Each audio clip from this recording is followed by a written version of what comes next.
Hello students, you are the most welcome in the J classes Meerut. My name is Govind Saini.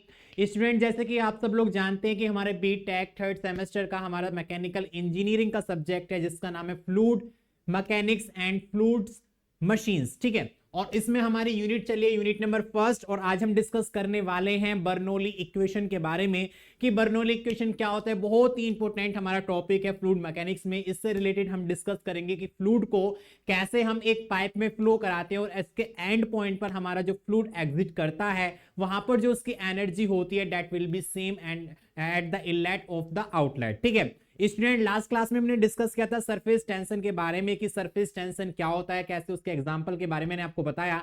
तो हमने last class में surface tension के बारे में discuss किया था और आज हम अपनी क्लास को स्टार्ट करने जा रहे हैं बर्नौली थ्योरम के इक्वेशन के अकॉर्डिंग। ठीक है स्टूडेंट, चलो बढ़ते हैं अपनी क्लास की तरफ। तो डिस्कस करते हैं बर्नौली इक्वेशन के बारे में कि बर्नौली इक्वेशन क्या होती है और कैसे हम इसको फाइंड आउट करेंगे। ठीक है स्टूडेंट, तो बात करेंगे बर्नौली इक्वेशन की। तो बर्नौली इक्वेशन को फाइंड आउट करने के लिए सबसे पहले हम उसके थ्योरम को लिख लेते हैं कि हमारी बर्नौली थ्योरम क्या होती है।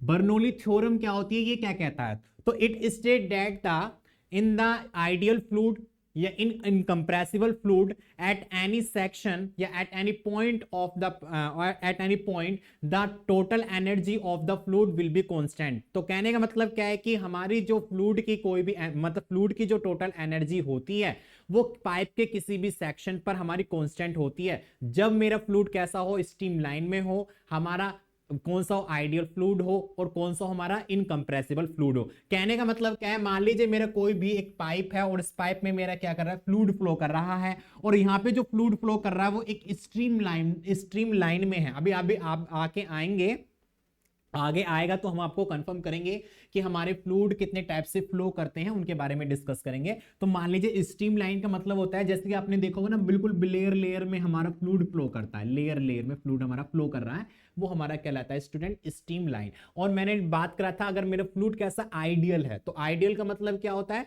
कि जिसमें विस्कोसिटी जीरो होती है। तो मैंने आपको बताया था ना कि फ्लूइड कितने टाइप के होते हैं, ideal fluid, real fluid, non Newtonian fluid, Newtonian fluid. तो डिफरेंट टाइप के फ्लूइड के बारे में आपको बताया था। तो यहाँ पे हमारा फ्लूइड कैसा होगा, आइडियल होगा। तो आइडियल का मतलब नो विस्कोसिटी, जहां पे उसकी कोई भी विस्कोसिटी नहीं है। और मेरा फ्लूइड कैसा होगा, इनकंप्रेसिबल होगा, कंप्रेस नहीं होगा, इनकंप्रेसिबल होगा। ठीक है, तो उस कंडीशन में हमारा यहाँ पे जो थ्योरम होती है वो क्या इसको डिफाइन करती है उसके बारे में यहाँ पे देखते हैं। तो क्या कहती है बर्नौली थ्योरम स्टूडेंट हमारी?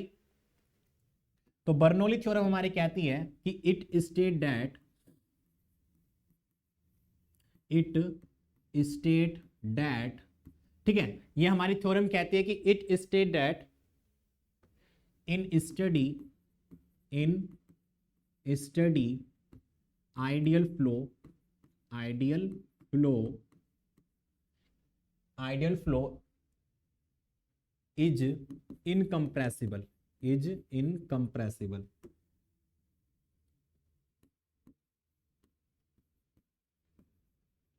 Is incompressible. ठीक है, तो कहने का मतलब क्या है, it state that is study ideal flow is incompressible.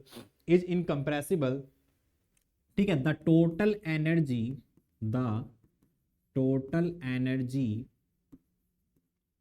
Of the fluid the total energy of the fluid at any point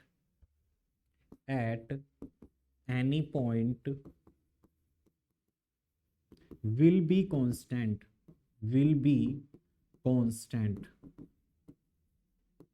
ठीक है, तो कहने का मतलब क्या है कि it state that is steady ideal flow या इनकंप्रेसिबल फ्लो हमारा क्या है, ठीक है, incompressible flow. The total energy of the fluid at any point will be constant. किसी भी पॉइंट पर हम अगर वहां पे प्रेशर मतलब फ्लूइड की जो हमारा टोटल एनर्जी को देखेंगे वो कैसी होगी स्टूडेंट, वहां पर कांस्टेंट होगी। तो हमारी टोटल एनर्जी कौन कौन सी होती है, तो where energy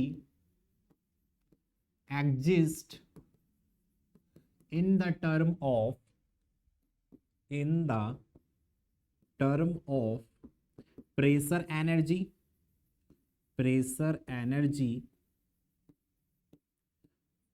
kinetic energy kinetic energy and potential energy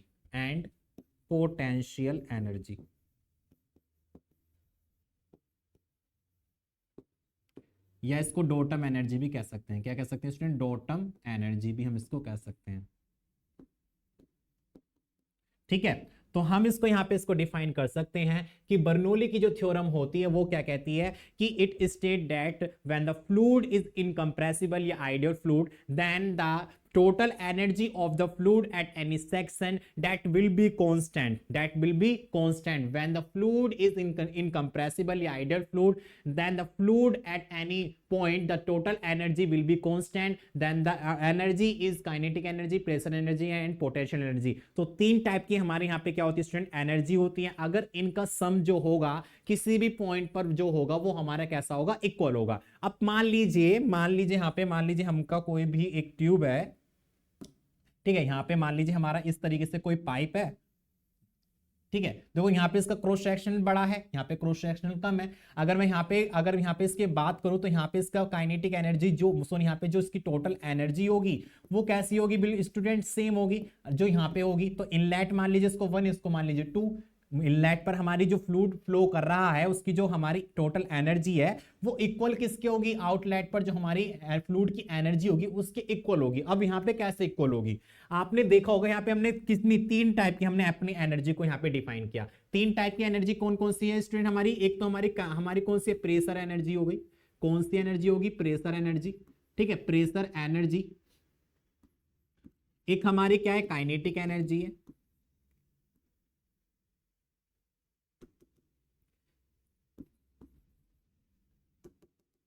एक हमारी क्या? काइनेटिक एनर्जी है।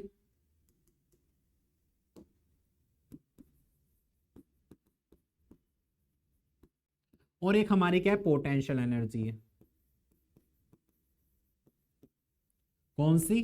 Potential energy. ठीक है, तो एक हमारी क्या है? Pressure energy, kinetic energy, potential energy. 3 type की हमारी एनर्जी है जिनका सम जो होता है वो हमारा इक्वल होता है किसी भी पॉइंट पर। अगर मैं स्टूडेंट यहाँ पे बात करूं कि यहाँ पे क्या है, देखो यहाँ पे एरिया ज्यादा है, तो एरिया ज्यादा होगा तो मेरी काइनेटिक हमारा जो प्रेशर होगा वो ज्यादा होगा इन कंपैरिजन टू इसके अकॉर्डिंग। कि मान लीजिए कहीं पर मेरा पाइप है और पाइप का एरिया ज्यादा है, वहां पे फ्लूइड फ्लो कर रहा है, तो वहां पे क्या होगा? ज्यादा अमाउंट में वहां पे क्या आएगा? हमारा मास आएगा। तो कहने का मतलब क्या है? यहाँ पे मेरी प्रेशर एनर्जी मैक्सिमम होगी। प्रेशर एनर्जी कैसी होगी? मैक्सिमम होगी। ठीक है, अगर बात करते हैं काइनेटिक एनर्जी की तो यहाँ पे स्टूडेंट काइनेटिक एनर्जी मेरी कम होगी क्योंकि यहाँ पे हमारी जो वेलोसिटी होगी वो कम होगी। तो बर्नौली थ्योरम ये भी स्टेटमेंट कहती है कि बर्नौली थ्योरम को हम इस तरह से भी डिफाइन कर सकते हैं कि हमारी जो प्रेशर एनर्जी होती है वो हमारे इनवर्सली प्रोपोर्शनल होती है किसके? वेलोसिटी के। हमारी जो प्रेशर एनर्जी होती है वो हमारी इनवर्सली प्रोपोर्शनल होती है किसके? वेलोसिटी के। ठीक है, किसके? वेलोसिटी के। मतलब अगर मैं प्रेशर को बढ़ाऊंगा तो मेरी वेलोसिटी घटेगी और वेलोसिटी को घटाऊंगा तो मेरा प्रेशर बढ़ेगा।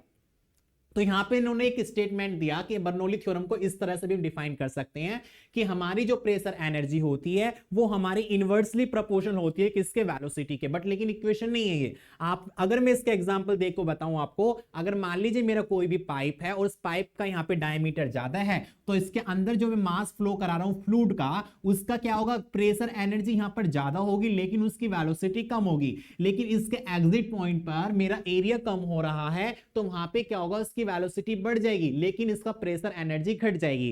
भाई मान लीजिए कोई पाइप है, ठीक है, पाइप में पानी फ्लो कर रहा है। आप लोगों ने देखा होगा छोटे टाइम जब बचपन में होते थे तो पाइप से गार्डनिंग में पानी देते रहते हैं तो वहां पे क्या करते हैं? उसके पाइप को आगे से खींच देते हैं। तो खींचने से क्या होता है? उसकी वेलोसिटी इंक्रीमेंट कर जाती है, उसकी वेलोसिटी बढ़ जाती है। आप लोगों के माइंड में ये आपका क्वेश्चन रहता है, डाउट रहता है, सर अगर मैं किसी भी पाइप का एरिया को कम कर देता हूं तो वहां पे उसका प्रेशर बढ़ जाता है। बट नहीं, प्रेशर नहीं बढ़ता बेटा, उसका एरिया बढ़ जाता है। क्या बढ़ जाता है?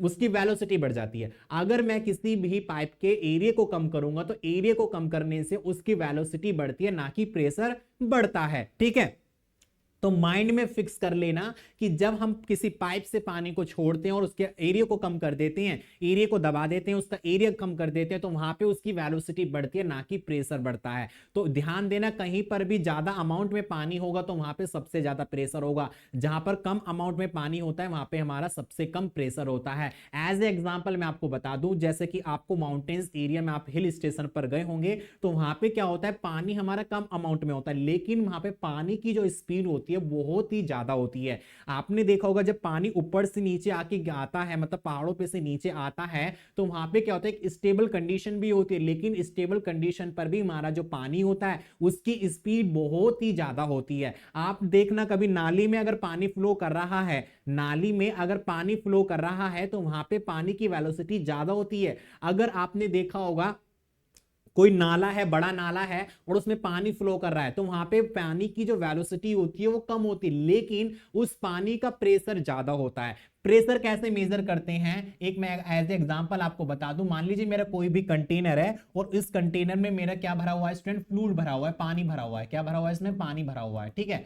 तो पानी भरा हुआ, आगे डिवाइस आएंगी जिसका हम इंस्ट्रूमेंट का उपयोग करेंगे प्रेशर को मेजरमेंट करने के लिए, वेलोसिटी को मेजरमेंट करने के लिए, रेट ऑफ फ्लो को मेजरमेंट करने के लिए। तो अभी मैं केवल आपको इसी तरह से बता रहा हूं। तो यहाँ पे स्टूडेंट आप देखेंगे, अगर मैं एक डिवाइस ले लेता हूं किसको, प्रेशर को मेजरमेंट करने के लिए, मैंने उस डिवाइस को यहाँ पे मेजर करा, तो यहाँ पे प्रेशर मेरा कम आया। जैसे जैसे मैं नीचे बढ़ता गया तो प्रेशर की वैल्यू मेरी स्टूडेंट बढ़ती ही चली गई, प्रेशर की वैल्यू हमारी स्टूडेंट बढ़ती ही चली गई। एज ए एग्जांपल मैं आपको बता दूं कि हमारे अर्थ पर, अभी हम जहां पे अर्थ पर हम हैं, ठीक है, इस सरफेस पर हमारा जो एटमॉस्फेरिक प्रेशर होता है 1 बार होता है। कितना होता है, एटमॉस्फेरिक जो प्रेशर होता है कितना होता है स्टूडेंट, 1 बार होता है, 1 बार, ठीक है। अगर मैं इस अर्थ से ऊपर की तरफ चलता चलूंगा तो वहां पे मेरा प्रेशर जो होगा स्टूडेंट कम होता चला जाएगा। क्या होगा, कम होता चला जाएगा। अगर मैं अर्थ के सरफेस से नीचे की तरफ जाऊंगा तो वहां पे मेरा जो प्रेशर होगा बढ़ता चला जाएगा।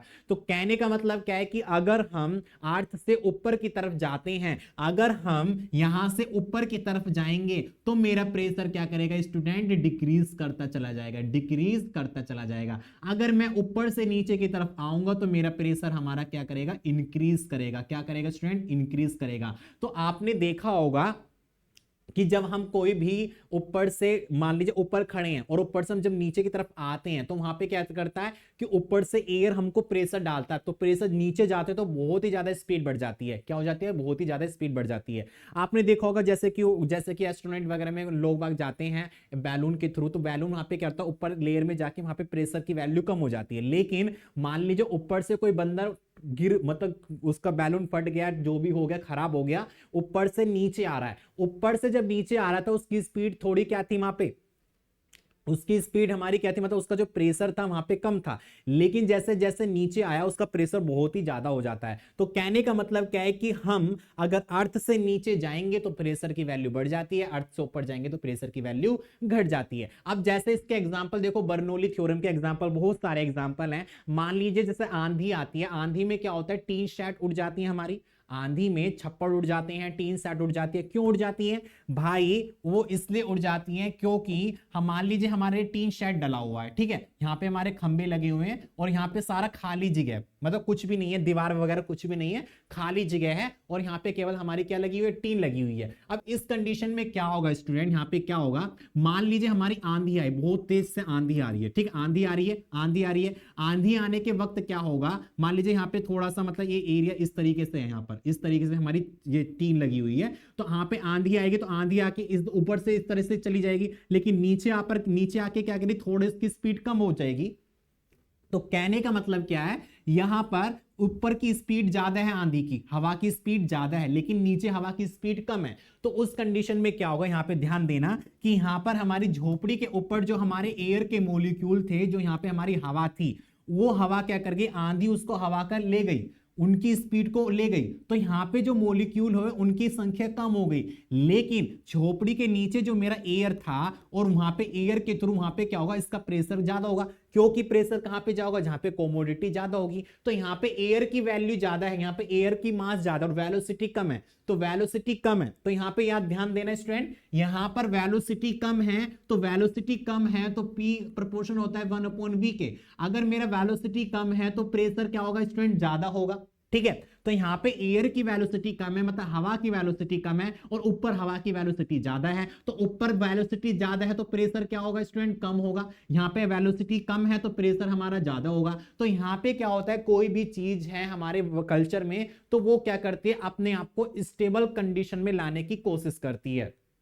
भाई आप लोग देखते होंगे कि हम दिन पर दिन पेड़ काटते जा रहे हैं, तो पेड़ काटने से ग्लोबल वार्मिंग, जो हमारा ग्लोबल वार्मिंग हो रहा है वो इंक्रीमेंट कर रहा है। आप लोग देख रहे होंगे बिना समय के बरसात हो रही है, बिना समय के आपका अर्थक्वेक आ रहे हैं। ठीक है, तो ये सब हमारे जो इंफॉर्मेशन है, संकेत है किसके, ग्लोबल वार्मिंग के अकॉर्डिंग हम क्या कर रहे हैं, एक तरीके से हम इसके लिए डिस्ट्रॉय कर रहे हैं, मतलब अपने अर्थ को, नेचर को डिस्ट्रॉय कर रहे हैं। डिस्ट्रॉय करने से वो हमको क्या करेगा, एक दिन ऐसा आएगा कि सब एक साथ मिल जाएगा और फिर से दोबारा हमारी प्रकृति क्रिएट हो जाएगी। तो आपने देखा होगा छोटा सा पौधा हमने उगाया, धीरे धीरे बड़ा हो गया, उसको काट दिया तो दोबारा से वहां से उगने लगता है। तो वो तो नेचर की प्रकृति है, वो एक ना एक दिन सबको स्टेबल हो जाना है। तो अभी हम जैसे जैसे कर रहे हैं वो तो कर ही रहे हैं, लेकिन यहाँ पे क्या होगा स्टूडेंट, तो यहाँ पे प्रेशर हमारा क्या हो जाएगा, कम हो जाएगा, यहाँ प्रेशर ज्यादा हो जाएगा। तो जहां पे प्रेशर ज्यादा होगा वो फोर्स डालेगा, तो अंदर वाला क्या होगा, एयर क्या करेगी, इसके ऊपर को फोर्स डालेगी क्योंकि ऊपर प्रेशर कम है, नीचे प्रेशर ज्यादा है। तो प्रेशर क्या करता है, दोनों तरफ को बैलेंस करेगा।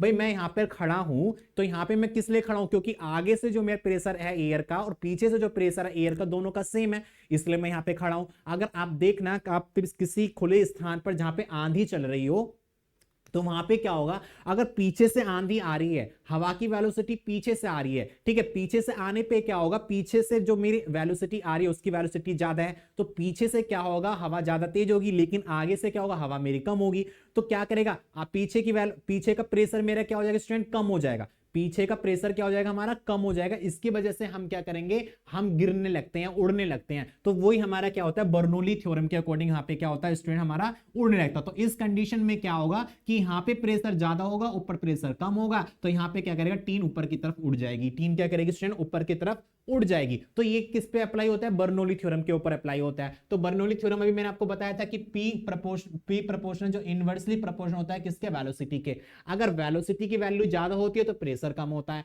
अगर प्रेशर की वैल्यू ज्यादा होती है तो वेलोसिटी की वैल्यू कम होती है। एज एग्जांपल आप लोगों ने देखा होगा कभी घरों में अगर कैलेंडर वगैरह टंगे होते हैं, तो आपने देखा होगा अगर मैं पंखा चला दिया तो पंखा चलाने से क्या होता है कि कैलेंडर आगे की तरफ उड़ने लगता है, बल्कि उसको पीछे की तरफ जाना चाहिए। भाई मान लीजिए मेरा वॉल है और वॉल पे मैंने यहाँ पे कैलेंडर को टांग रखा है, यहाँ पे मैंने क्या करा, पंखा चला दिया, तो पंखा चलने से हवा चारों तरफ फैलेगी, तो हवा क्या करेगी, इसको इधर की तरफ दबाना चाहिए। भाई जो कैलेंडर टंगा हुआ है उसको दीवार की तरफ दबाना चाहिए, बट लेकिन मैंने क्या देखा कि कैलेंडर क्या कर रहा है, इधर की तरफ उड़ रहा है। कैलेंडर क्या कर रहा है, इधर की तरफ उड़ रहा है। वो क्यों उड़ रहा है, क्योंकि हवा जो हमारी पंखे की एयर थी वो क्या करती है, वो यहां पे जब जाती है तो यहां पे जाने से क्या होगा, यहां पे उसकी वेलोसिटी ज्यादा होगी, एयर की वेलोसिटी ज्यादा होगी। तो एयर की वेलोसिटी ज्यादा होगी तो यहां पे क्या हो जाएगा, हमारा प्रेशर कम हो जाएगा। प्रेशर कम क्यों होगा, क्योंकि यहां पे हमारे जो एयर के मॉलिक्यूल थे वो हवा के साथ जल्दी स्पीड में बह गए। तो यहां पे हवा के साथ जल्दी बह गए, तो यहां पे हमारा जो एयर के मॉलिक्यूल थे वो कम हो गए।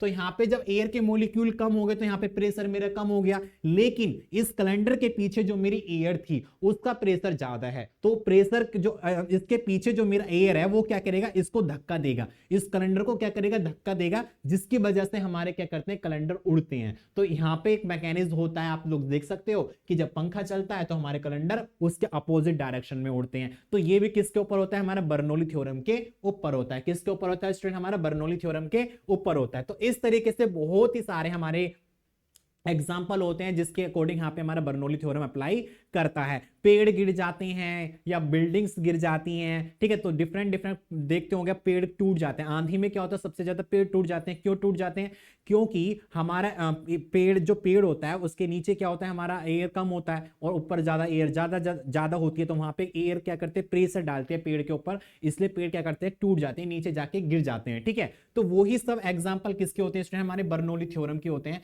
तो बर्नौली थ्योरम आप लोग ध्यान देना कहीं पर भी कि बर्नौली थ्योरम हमारी अप्लाई होती करती है, कहां पर, जहां पर हमारा प्रेशर कम होता है तो वेलोसिटी इंक्रीज करती है, और वेलोसिटी इंक्रीज करती है तो मेरा प्रेशर कम हो जाता है, वेलोसिटी इंक्रीज करती है तो हमारा प्रेशर कम हो जाता है, तो वहां पे हमारी बर्नौली थ्योरम अप्लाई होती है। बट लेकिन यहाँ पे हम बात कर रहे हैं किसके बारे में, फ्लूइड के बारे में। यहाँ पे बात कर रहे हैं स्टूडेंट किसके बारे में, फ्लूइड के बारे में, कि फ्लूइड के अकॉर्डिंग हमारी बर्नौली थ्योरम कैसे अप्लाई होती है। ठीक है, तो वो तो दूर की बात थी। अब यहां पे मैंने बात करी कि हमारी जो बर्नौली थ्योरम होती है उसमें 3 टाइप की हमारी एनर्जी होती है। First is pressure energy. तो प्रेशर एनर्जी मैंने आपको बता दी, प्रेशर एनर्जी क्या होती है, इनवर्सली प्रोपोर्शनल होती है किसके, वेलोसिटी के। काइनेटिक एनर्जी आप लोग जानते हैं क्या होती है, हाफ mv² होती है। क्या होती है, हाफ mv² होती है, कि जब कोई वस्तु, जब कोई भी ऑब्जेक्ट गति करता होता है उसके अंदर क्या होती है, काइनेटिक एनर्जी होती है। तो यहाँ पे मेरा फ्लूइड क्या कर रहा है, फ्लो कर रहा है, तो फ्लो करने के दौरान उसके अंदर क्या होगी, काइनेटिक एनर्जी होगी। ठीक है, अब जब इसके अंदर मास है तो मास के द्वारा इसमें प्रेशर एनर्जी भी होगी। ठीक है, दूसरा पोटेंशियल एनर्जी। पोटेंशियल एनर्जी होती है हमारी हाइट से रिलेटेड, हाइट से रिलेटेड आप लोगों ने देखा होगा पोटेंशियल एनर्जी क्या होती है, हमारी स्थितिज ऊर्जा कहते हैं। तो U बराबर क्या होती है हमारी mgh होती है, mgh। तो यहाँ पे डिपेंड करता है किस पे, हाइट पर। और जब हाइट आ जाती है तो यहाँ पे क्या हो जाता है, हमारी ग्रेविटेशनल फोर्स आ जाता है, और ग्रेविटेशनल फोर्स के साथ हमारा मास भी आ जाता है, क्योंकि इसमें कुछ ना कुछ मास होता है। तो स्टूडेंट यहाँ पे अगर मैं बात करूं ग्रेविटेशनल फोर्स के अकॉर्डिंग, तो यहाँ पे अगर मैं बात करूं स्टूडेंट, ये वाला जो मेरा पाइप था, इस पाइप के अकॉर्डिंग मैंने यहाँ पे क्या बताया कि मेरा एक इस तरीके से पाइप है। ठीक है, इस तरीके से पाइप है, इसका मैंने एक सरफेस नीचे एक बॉटम एरिया मान लिया, एक डोटम एरिया मान लिया, डोटम सरफेस मान लिया। यहाँ पे अगर मैं बात करूं इस पार्टिकल का, तो हाइट मेरा मान लीजिए इसका h1 है, और इसका हाइट कितना स्टूडेंट मेरा h2 है। तो कहने का मतलब क्या है, यहाँ पे हाइट बिल्कुल कम है और यहाँ पे हाइट बहुत ज्यादा है, तो इसके अकॉर्डिंग यहाँ पे क्या होगा, हाइट के द्वारा इसके अंदर एक हमारी पोटेंशियल एनर्जी आ जाती है। तो तीनों एनर्जी का कोलक्लोजन करके, तीनों एनर्जी को सम करके हमको कितना एनर्जी चाहिए, 100% एनर्जी चाहिए। अगर मैं बात करूं 1 वाले सेक्शन पर, तो 1 वाले सेक्शन पर एरिया ज्यादा है तो प्रेशर एनर्जी यहाँ पे हमारी ज्यादा होगी। तो यहाँ पे मैं मान लेता हूँ स्टूडेंट प्रेशर एनर्जी मेरी यहाँ पे कितनी होगी, 60% होगी। कितनी होगी स्टूडेंट, यहाँ पर 60% होगी। कुछ मेरी यहाँ पे क्या होगी स्टूडेंट, काइनेटिक एनर्जी होगी। तो काइनेटिक एनर्जी को मैं मान लेता हूं यहाँ पे स्टूडेंट मेरी कितनी होगी, 10% होगी। कितनी होगी, 10%। लेकिन यहां पर प्रेशर एनर्जी मेरी कितनी होगी, 60% होगी। काइनेटिक एनर्जी मान लेते हैं हमारी कितनी हो जाएगी स्टूडेंट, यहाँ पे हम इसको मान लेते हैं 20% मान लीजिए, और पोटेंशियल एनर्जी हम कितनी मान लेते हैं, 20% मान लीजिए। ठीक है, 20% मान लीजिए, तो टोटल मिला के कितना हो गया, 100% हो गया। तो यहाँ पे मेरा इस वाले सेक्शन पे 100% आ गई। भाई बात करते हैं इस वाले सेक्शन पर, तो इस वाले सेक्शन पर देखते हैं कि हमारी प्रेशर एनर्जी क्या होगी, भाई कम हो जाएगी। एरिया कम है तो प्रेशर एनर्जी कम हो जाएगी। तो यहाँ पे अगर मैं प्रेशर एनर्जी की बात करूं तो प्रेशर एनर्जी मेरी मान लीजिए यहाँ पे कितनी होगी स्टूडेंट, 20% हो गई। कितनी हो गई, 20% हो गई। काइनेटिक एनर्जी तो स्पीड बढ़ जाएगी, जब प्रेशर कम होगा तो स्पीड बढ़ जाएगी। तो मान लीजिए हमारी यहाँ पे काइनेटिक एनर्जी होगी स्टूडेंट कितनी, 40%। तो कितना हो गया, 40%। लेकिन अगर मैं बात करूं हाइट की, तो हाइट कम है, यहाँ पे हाइट काफी ज्यादा है, तो यहाँ पे जो पोटेंशियल एनर्जी होगी वो भी मेरी कितनी होगी, 40% होगी मिनिमम, मतलब मान लीजिए एज्यूम करिए इससे ज्यादा होगी। ठीक है, तो टोटल मैं यहां पे करूं तो कितना आ गया, 100% आ गया। तो कहने का मतलब क्या है कि ये नहीं कि यहां पे प्रेशर एनर्जी ज्यादा है तो यहां भी प्रेशर एनर्जी ज्यादा होगी। मैंने क्वेश्चन में, मैंने थ्योरम में ये बोला था कि थ्योरम में मैंने क्या कहा स्टूडेंट, थ्योरम में मैंने ये कहा है कि पाइप के किसी भी सेक्शन पर, किसी भी पॉइंट पर जो मेरी फ्लूइड की टोटल एनर्जी होगी वो कांस्टेंट होगी, कि यहां पर भी मेरी जो टोटल एनर्जी होगी वो भी कांस्टेंट होगी, यहां पर मेरी टोटल एनर्जी होगी वो भी कांस्टेंट होगी। तो टोटल एनर्जी का मतलब होता है तीनों को सम करना, तीनों को जोड़ना, और जोड़ने के बराबर जो मेरी वैल्यू आएगी वो मेरी कांस्टेंट वैल्यू आएगी, कि जितना टोटल जोड़ने के बाद मेरे यहाँ पे 100% आई, उतनी टोटल जोड़ने के बाद मेरे यहाँ पे कितनी 100% आई।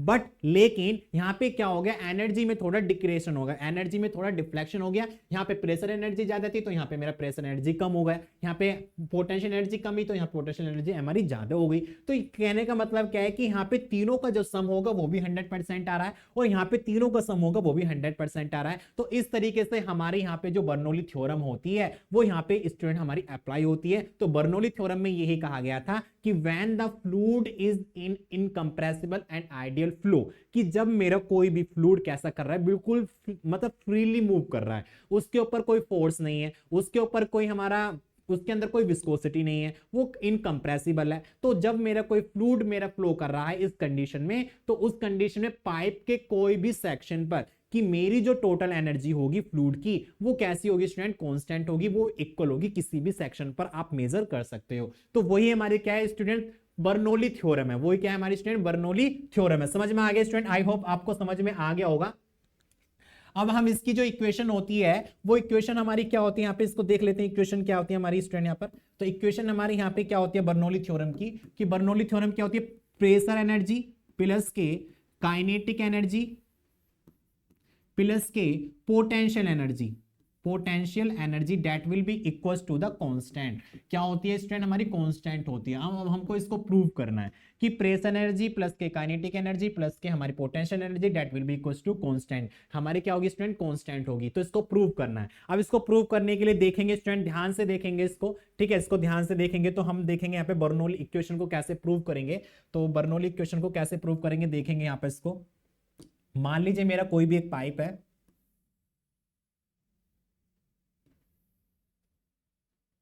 ठीक है, एक मेरा पाइप है, ओके स्टूडेंट, इस तरीके से कोई पाइप है और यहाँ पे मैं मान लेता हूं इसका कोई हमारा कोई फ्लूइड का एक एरिया है, मतलब फ्लूइड का एक एरिया पार्टिकल है। इस तरीके से मैंने यहाँ पे माना एक फ्लूइड का एक एरिया पार्टिकल मेरा इस तरीके से मान लिया, ठीक है। और यहाँ पे मैंने माना स्टूडेंट कि यहाँ पे मेरा इस पे जो फ्लूइड मेरा फ्लो कर रहा है उसकी वेलोसिटी कितनी है v1, उसकी वेलोसिटी कितनी है स्टूडेंट, यहाँ पे v1 है, ठीक है। इसका जो एरिया होगा पाइप का वो मैंने मान लिया a1 मान लिया, कितना मान लिया, a1 मान लिया। और यहाँ पे जो फ्लूइड फ्लो कर रहा है उसकी वेलोसिटी कितनी मान ली मैंने, v1 मान ली, कितनी मान ली, v1 मान ली, ठीक है। आप इस तरीके से यहाँ पे इसको डॉट डॉट करके दिखा सकते हो कि यहाँ पे मेरा फ्लूइड क्या कर रहा है, फ्लो कर रहा है, फ्लूइड फ्लो कर रहा है किसी भी पाइप में इसके अकॉर्डिंग, ठीक है, इसके अकॉर्डिंग हमारा फ्लूइड कोई फ्लो कर रहा है। और यहाँ पे हम देखेंगे स्टूडेंट, तो यहाँ पे इसका एरिया a1 मान लिया, इसकी वेलोसिटी हमने v1 मान ली, ठीक है, इसके एरिया और इसके अकॉर्डिंग यहाँ पे हमारा जो फ्लूइड फ्लो कर रहा है उसकी वेलोसिटी मैंने मान ली v2 और इसका एरिया मैंने मान लिया कितना, a2, एरिया कितना मान लिया स्टूडेंट, यहाँ पे मैंने a2 मान लिया, ओके। तो यहाँ पे क्या होगा इन दिस कंडीशन कि मेरे यहाँ पे जो फ्लूइड फ्लो कर रहा है वो स्ट्रीम लाइन में फ्लो कर रहा है, इनकंप्रेसिबल है। यहाँ पे एरिया मेरा ज्यादा है तो इसका डायमीटर मेरा कुछ ज्यादा होगा, d1 होगा, इसका d1 मान लिया, एरिया मान लिया, एरिया हमने मान लिया a1, इसका एरिया मान लिया मैंने a2। यहाँ पे जो मेरा फ्लूइड फ्लो कर रहा है उसकी वेलोसिटी कुछ कम, मतलब यहाँ पे वेलोसिटी कम होगी तो मैंने उसको v1 मान लिया, यहाँ पे वेलोसिटी ज्यादा होगी इसको मैंने क्या मान लिया, v2 मान लिया, ठीक है। दोनों सेम नहीं है पर टोटल एनर्जी सेम है दोनों, मतलब यहाँ पे जो हमारी अलग अलग एनर्जी है वो हमारी अलग अलग है, लेकिन इन तीनों का जो टोटल होगा वो हमारा क्या होगा स्टूडेंट, यहाँ पर सेम होगा। अब मैंने यहाँ पे क्या करा स्टूडेंट, यहाँ पे मैंने एक सरफेस लाइन ले ली जिसको हम डॉटम लाइन क्या बोल सकते हैं। तो यहाँ से मैंने क्या मेजर किया कि यहाँ से इसकी जो पाइप की हाइट थी वो मेरे यहाँ से मान लीजिए डॉटम z1 मान लिया, कितना मान लिया, z1 मान लिया। और यहाँ से इसकी हाइट मैंने मान ली z2, तो डॉटम से इसकी हाइट कितनी है, z2। तो यहाँ पे z1, यहाँ पे z2। तो यहाँ पे कहने का मतलब क्या है कि जब मेरा फ्लूइड फ्लो कर रहा है तो वहां पे उसका प्रेशर एनर्जी आ गया, उसकी काइनेटिक एनर्जी आ गई और उसकी हाइट आ गई, तो यहाँ पे इसका पोटेंशियल एनर्जी आ गया। ऐसे ही मैंने क्या करा, यहाँ पे कर दिया, ओके स्टूडेंट। अब यहाँ पे बात ध्यान देने वाली बात ये है, अब मैं यहाँ पे क्या करूंगा स्टूडेंट, मान लीजिए मैंने कोई एक इसके ऊपर फोर्स लगाया, क्या लगाया, फोर्स लगाया। फोर्स लगाने से क्या करा कि इसका जो ये वाला एरिया था वो थोड़ा सा क्या करा, यहाँ पे इसने थोड़ा सा बिल्कुल मतलब डिस्टेंस कवर कर लिया, मतलब थोड़ा सा इसने मूवमेंट कर लिया, इसने थोड़ा सा क्या करा, मूवमेंट करा, किसमें, डेल टाइम में, बहुत ही मिनिमम टाइम में, बहुत ही मिनिमम टाइम में। जब मैंने क्या करा, इसके ऊपर एक फोर्स अप्लाई किया, तो फोर्स अप्लाई करने से क्या हुआ कि इसका जो एरिया था, ये वाला जो फ्लूइड का पार्टिकल है वो थोड़ा सा डिस्प्लेसमेंट कर गया, मतलब थोड़ी सी डिस्टेंस कर गया, कवर कर गया, थोड़ी सी डिस्टेंस मतलब ds कर गया, और ds कर गया कितने में, d टाइम में, बहुत ही डिस्टेंस टाइम में, बहुत ही मिनिमम टाइम में, ठीक है। जब यहाँ पे ये फोर्स मैंने इसके ऊपर अप्लाई करा तो फ्लूइड का पार्टिकल मैंने थोड़ा सा डिस्टेंस कवर कर गया, उसने ट्रेवल किया, तो ये वाला जो फ्लूइड का पार्टिकल होगा वो भी तो थोड़ा सा यहाँ पे कवर करेगा, वो भी तो यहाँ पे क्या करेगा स्टूडेंट, यहाँ पर डिस्टेंस करेगा। लेकिन यहां पे मैंने क्या करा, इसको फोर्स दिया, तो फोर्स देने से इसने यहां पे क्या करा, वो डिस्टेंस उसने कवर करी। लेकिन यहां पे जो मेरा ये वाला फ्लूइड जो हमारा फ्लो कर रहा है, यहां पे एक रेजिस्ट, यहां पे क्या लगेगा, एक अपोजिट फोर्स लगाएगा। क्या लगाएगा स्टूडेंट, यहां पर एक अपोजिट फोर्स लगाएगा, वो क्या करेगा, उसका विरोध करेगा, वो क्या करेगा, उसका विरोध करेगा। तो यहां पे हमारा क्या होगा कि जब मैंने इसके ऊपर यहां पे फोर्स लगाया तो इसने डिस्टेंस ट्रेवल करी। ऐसे यहां पे जब ये फ्लूइड मेरा थोड़ा आगे की तरफ बढ़ेगा तो ये वाला थोड़ा आगे की तरफ बढ़ेगा, लेकिन जब ये आगे आगे की तरफ बढ़ेगा तो यहाँ पे एक हमारा क्या होगा, एक अपोजिट फोर्स अप्लाई करेगा इस पर। क्या करेगा, अपोजिट फोर्स अप्लाई करेगा। आपने देखा होगा कि जैसे मैंने आपको बताया था स्ट्रेस स्ट्रेन में क्या होता है, जब हम स्ट्रेस की बात करते हैं कि लोड लगाते हैं किसी एरिया के ऊपर तो उसके अंदर से क्या होता है, एक प्रतिरोध उत्पन्न होता है। तो वही प्रतिरोध हमारा मान लीजिए ये यहाँ पर क्या लगा रहा है, एक अपोजिट फोर्स लगा रहा है। क्या लगा रहा है स्टूडेंट, हमारा अपोजिट फोर्स लगा रहा है। और अपोजिट फोर्स लगाने के दौरान यहाँ पे हम देखेंगे स्टूडेंट, यहाँ पर तो यहाँ पे देखेंगे हमने इसमें कितना काम किया। तो नाउ तो आप इसको लिख सकते हो A1 B1 Z1 क्या है, लिख सकते हो इसको। तो लिख सकते हैं लेट मान सकते हैं कि A1, इसको 1 सेक्शन मान लो, यहाँ पे इसको 1 सेक्शन मान लो और इसको हमने मान लिया 2 सेक्शन। ठीक है, 1 सेक्शन और 2 सेक्शन। ठीक है, एट, तो यहां पे मैं लिख सकता हूं लेट एट सेक्शन 1 1।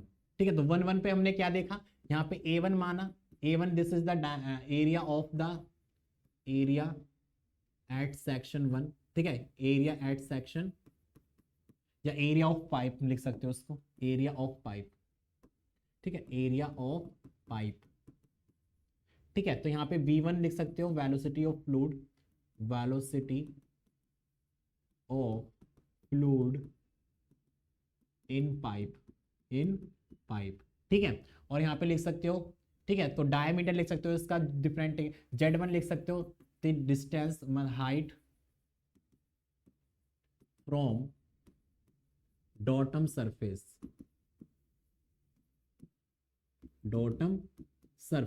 ठीक है, और यहां पे लिख सकते हैं एट सेक्शन 2 तो 2 पर क्या होगा स्टूडेंट, A2 हमारा क्या होगा, एरिया ऑफ पाइप। ठीक है, एट एग्जिट कह सकते हैं, एग्जिट या 2 सेक्शन पे हमने यहाँ पे लिखा हुआ है, यहाँ पे हम इसको V2 लिखेंगे। तो फ्लूइड वेलोसिटी हो जाएगा ये भी, और यहाँ पे Z2 की वैल्यू लिखेंगे तो ये हो जाएगा height from the datum surface, datum surface से हमारी हाइट कितनी होगी वो यहाँ पे हमने डिफाइन किया। ठीक है स्टूडेंट, तो ये सारी वैल्यू हमने यहाँ पे लिख दी। अब यहाँ पे क्या करेंगे, वर्क देखेंगे कि हमने वर्क कितना करा, तो यहाँ पे देखेंगे स्टूडेंट वर्क के बारे में, हमने क्या करा, यहाँ पे वर्क कितना करा, तो हमने वर्क इधर दिया, तो हमने यहाँ पे देखेंगे वर्क कितना किया, तो वर्क डन निकालेंगे, यहाँ पे वर्क डन निकालेंगे तो हमारा जो वर्क होगा वो कितना होगा। तो वर्क हमने क्या करा, यहाँ पे इसको करा, मतलब इसको दिया, तो कहने का मतलब क्या है, यहाँ पे हमने वर्क दिया, तो वर्क हमारा क्या होता है स्टूडेंट, हमारा जो वर्क होता है वो क्या होता है, फोर्स इंटू डिस्प्लेसमेंट होता है।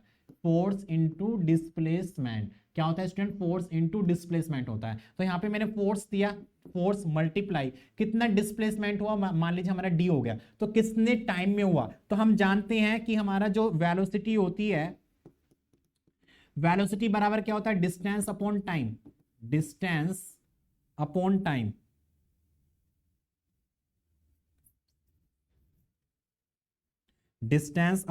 होता है। तो मैं यहां पे लिखा, मैंने यहां पे क्या करा कि हमारा जो वर्क डन होता है, that will be equals to the force into displacement,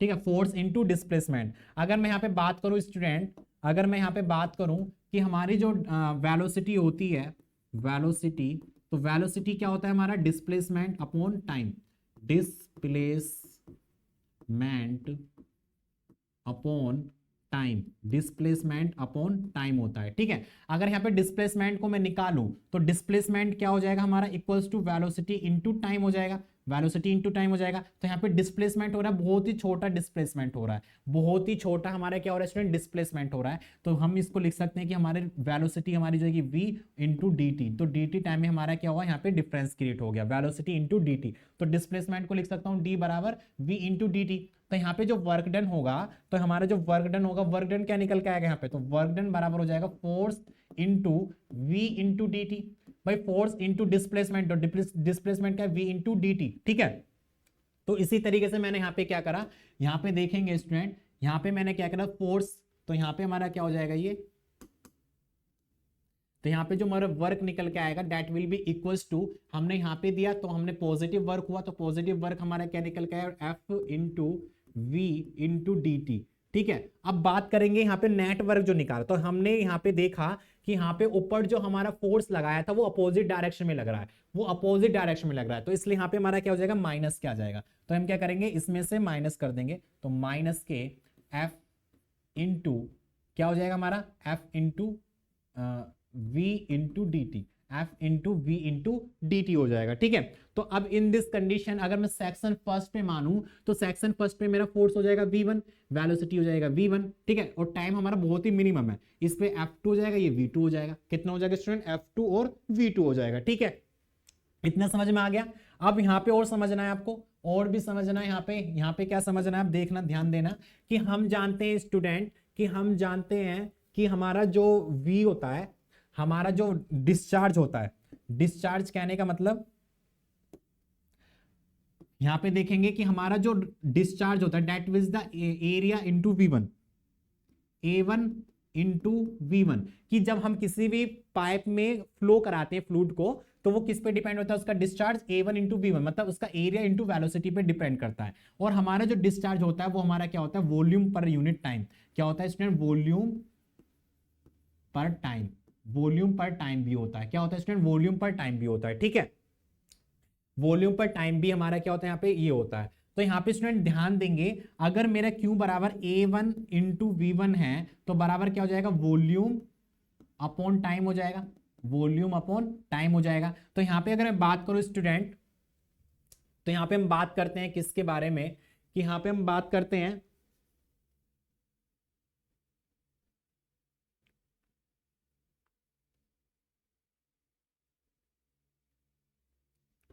तो हम इसको मान सकते हैं कि हमारे जो डिस्चार्ज होगा वो हमारा क्या होगा, डीवी अपॉन डी टी, मतलब बहुत ही volume of DV upon D T हमारा क्या हो जाएगा student, volume upon time, volume upon time हो जाएगा। ठीक है, तो कहने का मतलब क्या है कि जो हमारा डिस्चार्ज होता है वो क्या होता है, A1 इंटू V1 होता है, मतलब एरिया इंटू वेलोसिटी होता है, और हम डिस्चार्ज बराबर हमारा कहते हैं वॉल्यूम अपॉन टाइम होता है। तो वॉल्यूम अपॉन टाइम को मैंने लिख दिया A1 इंटू V1, तो यहाँ पे पहले ध्यान देंगे, इतना तो हमारा ये हो गया, इतना तो मेरा ये हो गया। ठीक है, तो यहाँ पे मतलब वॉल्यूम अपॉन टाइम को मैंने डीवी अपॉन डी टी बराबर हमारा क्या, वॉल्यूम अपॉन टाइम है। लेकिन हम जानते हैं क्या जानते हैं स्टूडेंट, रो बराबर हमारा क्या होता है, रो बराबर होता है mass upon volume, mass upon volume होता है, क्या होता है स्टूडेंट, मास अपॉन वॉल्यूम होता है, क्या होता है स्टूडेंट, मास अपॉन वॉल्यूम होता है।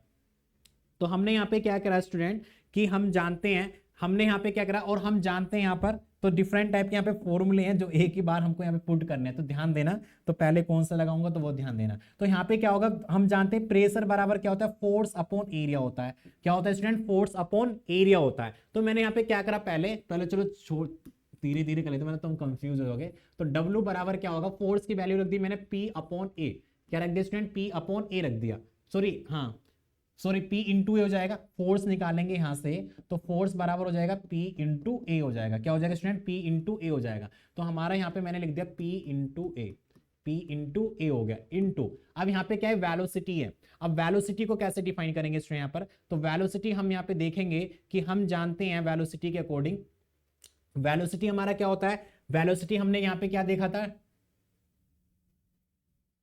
v इंटू डी टी, तो ये हो गया। तो यहाँ पे हमारा क्या होगा, P इंटू ए हो गया, P इंटू ए हो गया, हम यहाँ पे इसको ऐसे लिख देंगे, तो P इंटू A1 और V1 into D T minus के, ऐसे हमारे यहाँ पे हो जाएगा P1, ये हो जाएगा P2, ये हो जाएगा A1, ये हो जाएगा हमारा A2, तो ये हो जाएगा A2 इंटू V2 dt।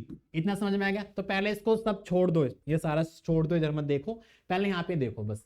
तो हमारा क्या है, वर्क हमने निकाला F1 V1 dt माइनस के F2 V2 dt, तो समझ में आ गया, क्योंकि वर्क हमारा मतलब फोर्स इंटू डिस्प्लेसमेंट, और डिस्प्लेसमेंट की वैल्यू हमारी क्या होती है, d into V into D T, तो मैंने यहाँ पे यहाँ वैल्यू रख दी। अब हम जानते हैं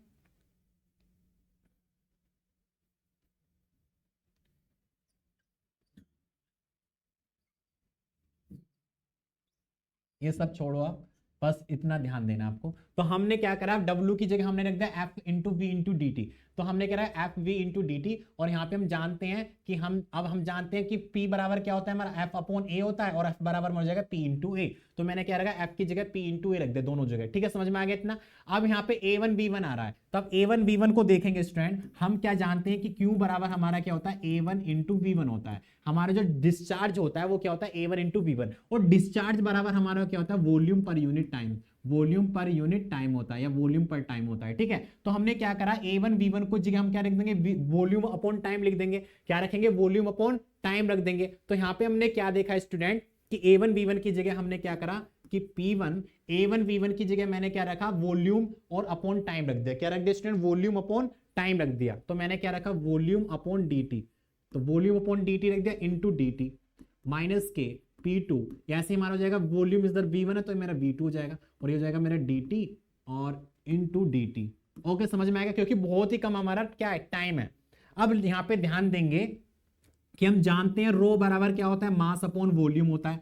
तो वॉल्यूम बराबर क्या हो जाएगा m अपॉन रो हो जाएगा। क्या हो जाएगा स्टूडेंट m अपॉन रो हो जाएगा। तो अगर मैं यहाँ पे एक लिखूं कि हमारा यहाँ पे अगर मैं बात करूं कि v बराबर मैंने क्या रखा m अपॉन रो रखा, तो मैं यहाँ पे क्या करूंगा स्टूडेंट P1 इंटू V1 की जगह मैंने क्या रखा हमने छोटा मास है तो dm upon rho into dt और इंटू dt माइनस के P2 into dm upon rho dt into dt into dt हो जाएगा। यहाँ पे देखेंगे क्योंकि हमारा छोटा सा मास है तो हमको m1 m2 यहाँ पे कोई डिफरेंस नहीं है, तो हमने क्या करा हमने dt से dt कैंसिल करा, dt से dt कैंसिल करा। तो यहाँ पे क्या बचा हमारा P1 dm upon rho minus P2 dm upon rho बचा। अब मैंने यहाँ पे क्या करा स्टूडेंट, यहाँ से मैंने इसको कॉमन लिया तो कॉमन मेरा क्या आया कि dm अपॉन रो, तो मैंने कॉमन ले लिया। यहाँ से क्या बचा P1 माइनस के P2 बचा। क्या बचा P1 माइनस के P2, ये मेरा वर्क डन बना। तो इसको मैंने इक्वेशन मान ली स्टूडेंट यहाँ पे फर्स्ट,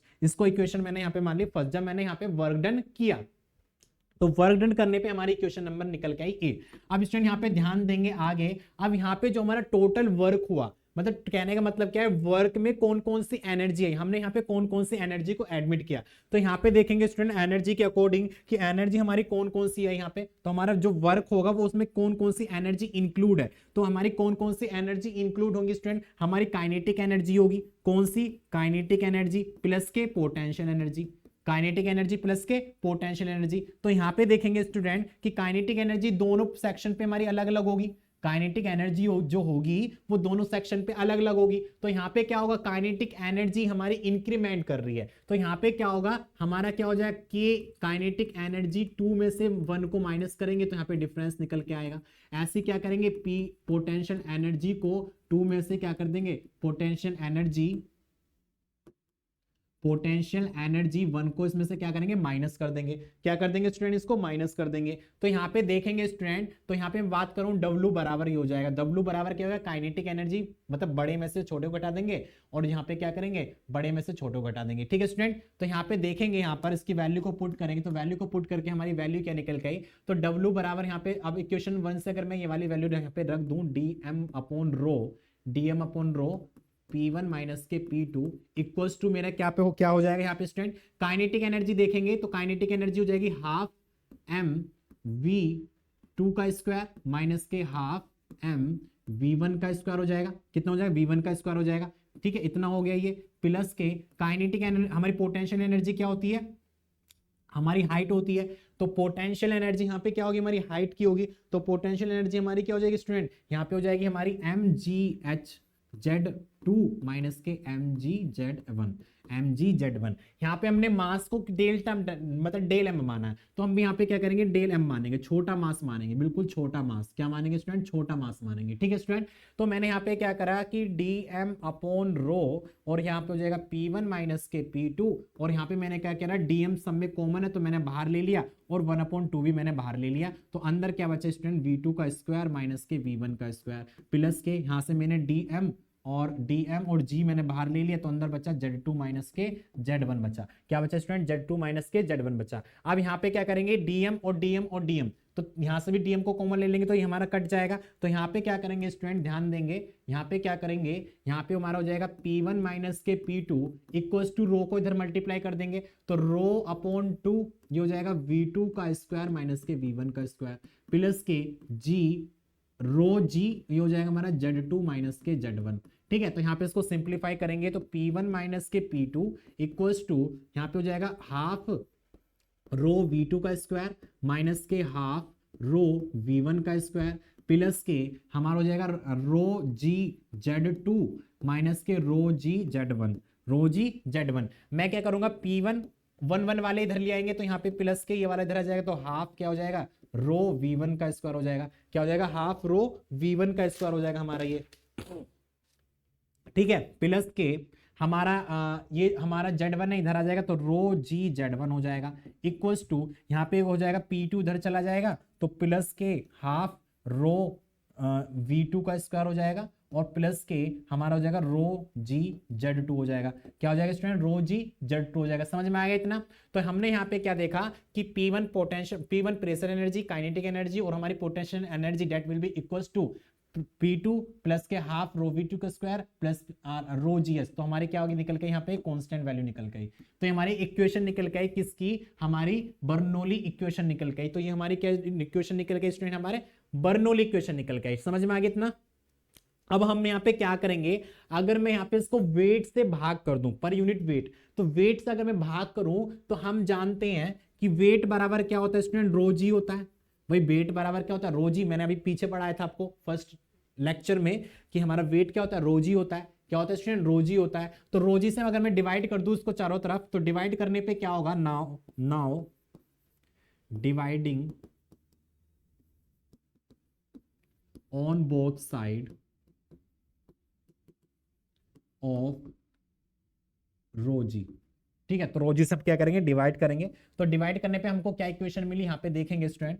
तो यहाँ पे इक्वेशन हमको क्या मिली तो P1 अपॉन रोजी प्लस के रो V1 का स्क्वायर अपॉन 2 रोजी प्लस के रो GZ1 अपॉन रोजी equals to P2 upon rho g plus के रो V2 का स्क्वायर अपॉन 2 रो जी प्लस के रो GZ2 अपॉन रो जी। ओके तो मैंने क्या करा रोजी से मैंने सबकी तरफ क्या कर दिया डिवाइड कर दिया इक्वेशन नंबर इस वाले में। अब यहाँ पे क्या प्राप्त करेंगे तो P1 अपॉन रोजी प्लस के रो से रो कैंसिल हो गया तो यहाँ पे क्या बचा V1 का स्क्वायर अपॉन 2G प्लस के रोजी से रोजी कैंसिल हो गया तो Z1 इक्वल्स टू यहाँ पे क्या बचा student P2 upon rho g plus के रोजी रो से रो कैंसिल हो गया तो V2 का स्क्वायर अपॉन 2G। ठीक है प्लस के रोजी से रोजी तो Z2 बचा। तो यहाँ पे हमारी एक इक्वेशन निकल के आई जो हमारी एक नई इक्वेशन निकल के आई पर यूनिट वेट के अकॉर्डिंग पर यूनिट वेट के अकॉर्डिंग। ठीक है तो हमने यहाँ पे क्या करा वेट से चारों तरफ डिवाइड कर दिया। तो स्टूडेंट यहाँ पे हम इसको लिख सकते हैं क्या लिख सकते हैं कि P1 अपॉन रो जी जो बराबर होगा वो हमारा क्या होगा स्टूडेंट यहाँ पर वो क्या होगा प्रेशर एनर्जी होगी। तो ये क्या है हमारी प्रेशर एनर्जी पर यूनिट वेट या प्रेशर हेड भी इसको कहते हैं। क्या कहते हैं स्टूडेंट प्रेशर हेड भी इसको कहते हैं। ध्यान रखना प्रेशर हेड भी है। अगर कहीं आपको प्रेशर हेड निकालना है तो P1 अपॉन रोजी कहां पे फॉर्मूला रखेंगे। ठीक है स्टूडेंट बात करते हैं V1 का स्क्वायर या यहाँ पे P1 V1 तो छोड़ो क्योंकि हम इसको नहीं ले रहे हैं क्योंकि हम तो सीधा ऐसे ही लिख रहे हैं।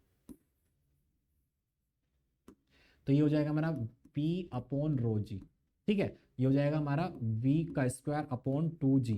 अब ये क्या होगा हमारी काइनेटिक एनर्जी हो जाएगी। ये क्या है स्टूडेंट यहाँ पर हमारी काइनेटिक एनर्जी पर यूनिट वेट या इसको कह सकते हैं हम किस क्या काइनेटिक हेड। क्या कह सकते हैं इसको स्टूडेंट हम काइनेटिक हेड भी बोल सकते हैं। ठीक है बात करते हैं जेड की। जेड क्या होगा हमारा पोटेंशियल एनर्जी।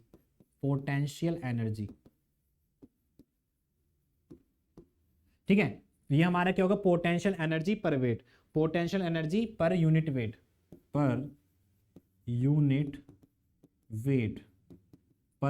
वेट या इसको कह सकते हैं स्टूडेंट हम क्या कर सकते हैं यहाँ पे इसको डोटम हेड भी कह सकते हैं डोटम हेड या इसको हम क्या कह सकते हैं पोटेंशियल हेड भी कह सकते हैं। पोटेंशियल और डोटम दोनों ही हमारे क्या स्टूडेंट सेम है। पोटेंशियल और डोटम कैसे हैं दोनों ही हमारे क्या स्टूडेंट यहाँ पर सेम है। ठीक है तो हमने यहाँ पे डिफाइन किया कि हमारी जो प्रेशर है मतलब बर्नौली इक्वेशन निकल के आई P1 अपॉन रोजी V1 का square upon 2G Z1 equals to P2 upon rho g plus V2 का square upon 2G plus Z2। This is the Bernoulli equation. ये क्या है हमारी this is the Bernoulli equation. Bernoulli equation. तो आप जो use करोगे फ्लूइड मैकेनिक्स में वो यही वाली इक्वेशन यूज करोगे। इसी के अकॉर्डिंग आपको क्या करना है, ये वाली इक्वेशन यूज करना है, यहीं पे आपको फॉर्मूले भी यूज करने हैं, मतलब जो न्यूमेरिकल होंगे क्वेश्चन होंगे वो भी आपको यहाँ पे क्या करना है स्टूडेंट यूज करने हैं। तो याद ध्यान देना आपको, पी अपॉन रो जी क्या है हमारा, प्रेशर, प्रेशर एनर्जी पर यूनिट वेट, या इसको कह सकते हैं प्रेशर हेड कह सकते हैं, ठीक है। इसको कह सकते हैं काइनेटिक हेड, इसको कहते हैं डोटम हेड। पेपर में मतलब क्वेश्चन में पूछता है कि हमको टोटल हेड बताओ, टोटल हेड कितना आया, तो क्या करेंगे तीनों को ऐड कर देंगे तो हमारा टोटल हेड निकल के आ जाएगा, ठीक है। तीनों को ऐड कर देंगे तो टोटल हेड निकल के आ जाएगा। तो ये ध्यान देना पी अपॉन रोजी, ठीक है, पी अपॉन रोजी। अगर मेरे यहाँ पे केवल क्या होता, अगर मैं इस इक्वेशन को लिखता, इस इक्वेशन को देखता, तो इस इक्वेशन में ये क्या होगा, केवल प्रेशर एनर्जी, काइनेटिक एनर्जी और मेरी पोटेंशियल एनर्जी, पर यूनिट वेट कुछ नहीं होगा, ठीक है, ये हेड भी नहीं होगा। तो ये केवल यहाँ पे सिंपल क्या है, प्रेशर एनर्जी है, ये काइनेटिक एनर्जी है, ये हमारी पोटेंशियल एनर्जी है, ठीक है, दैट विल बी कांस्टेंट। तो यहाँ पे अगली बार में हमारा जो आ रहा है ये P2 ये सब क्या है हमारा कांस्टेंट होगा, फिर यहाँ पे P3 के अकॉर्डिंग चल जाएगा, P3 V3 इस तरीके से। तो क्या होगा आगे तक चलते चला जाएगा, ये हमारा क्या होगा स्टूडेंट, हमारे कांस्टेंट होती चली जाएगी, ठीक है स्टूडेंट्स। तो हमने आज डिस्कस किया potential energy, sorry Bernoulli equation के बारे में, कि बर्नौली इक्वेशन कैसे होती है, इसको हम कैसे प्रूव डेट कर सकते हैं। तो आई होप आप सभी लोगों के समझ में आ चुका होगा। तो स्टूडेंट आज की क्लास को हम यहीं पर एंड करते हैं और मिलते हैं नेक्स्ट क्लास में नए टॉपिक के साथ। इसके क्वेश्चंस की प्रैक्टिस करेंगे और नए टॉपिक के साथ मिलेंगे, इसके एप्लीकेशन के बारे में देखेंगे। तब तक के लिए आप अपना और अपने परिवार का ध्यान रखें। Thank you, all the best.